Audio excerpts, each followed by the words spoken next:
It is such a delight to be here and to receive from my alma mater this award.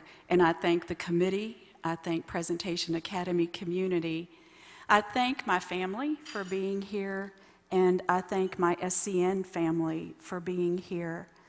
I especially want to give a little shout out to the class of '65. This is our 50th anniversary, and so it's really special that we can be here together. A number of years ago, someone gave me a canvas tote bag with a brightly colored picture on it of women from different cultures. The saying under the picture was, "Many strong and beautiful women." The fun part of this bag was that it came with a black permanent magic marker so that all the strong and beautiful women in my life could sign it.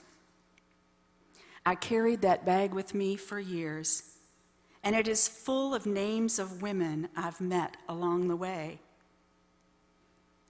When I thought about the treasures from my time at Presentation, I realized that one of them was that Prez brought lots of strong, beautiful, and I would add faith-filled women into my life. Their names are written permanently on my heart. I'm doubly blessed because I both graduated from Presentation and came back 5 years later as a teacher. I remember coming from being a big 8th grader at Holy Family in Camp Taylor to becoming a lowly freshman at Prez. We all know how that felt. And with that step, my world expanded unbelievably. I met young women from all over greater Louisville. As I visited friends in other parts of the city, neighborhoods like Portland, Shively, the Highlands became real places for me, and not just names. Stereotypes that I might have had fell away, and the uniqueness of those neighborhoods enriched my life. I was surrounded by 800 other women students, that's how big Prez was then, who had a variety of interests and talents that opened me to new ways of thinking, playing, and interacting with the world. My memories are of those 4 years that they were busy times, filled with new things to learn, fascinating people to know, and many invitations to grow in my relationship with God. One of the great gifts that Prez gave me was nurturing my vocation to the Sisters of Charity of Nazareth.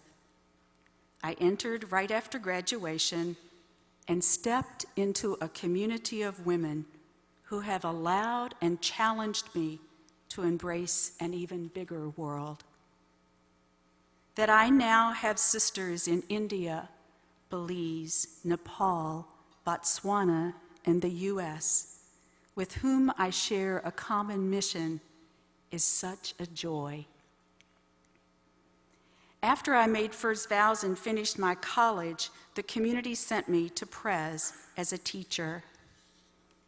I was 23, and it was somewhat intimidating to become part of the English faculty with seasoned teachers like the legendary Mrs. Byrne. We all remember Mrs. Byrne, who had taught me only a few years before. But those strong and beautiful women opened their hearts, wisdom, and experience to me. And if they ever thought, this woman doesn't have a clue what she's doing, they never let me know it. We undertook new initiatives, beginning a new type of retreat program for our seniors, starting the service program, and introducing the orientation program for the fresh women. We called them freshmen at that time. Being on the other side of the desk gave me opportunities to get to know students with amazing and delightful talents and abilities. Their wide-ranging interests stretched me yet again and went from the sublime to the hysterical. I remember one evening answering the door of the house I lived in with several other sisters to find one of my students with great pride holding her pet skunk, proudly wanting to show us. Descented pet skunk.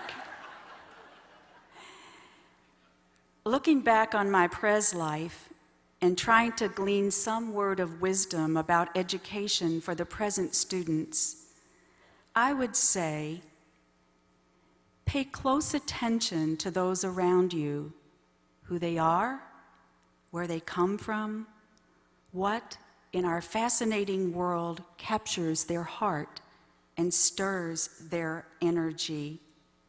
Ask questions. Be curious.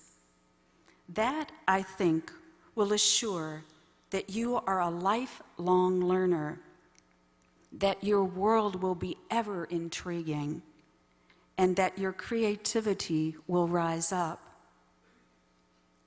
I close with one of my favorite quotes taken from a very holy and humble man, Bishop Pedro Casaldaliga from Brazil. At the end of the road, they will ask me, have you lived? Have you loved? And not saying a word, I will open my heart full of names. Thank you again.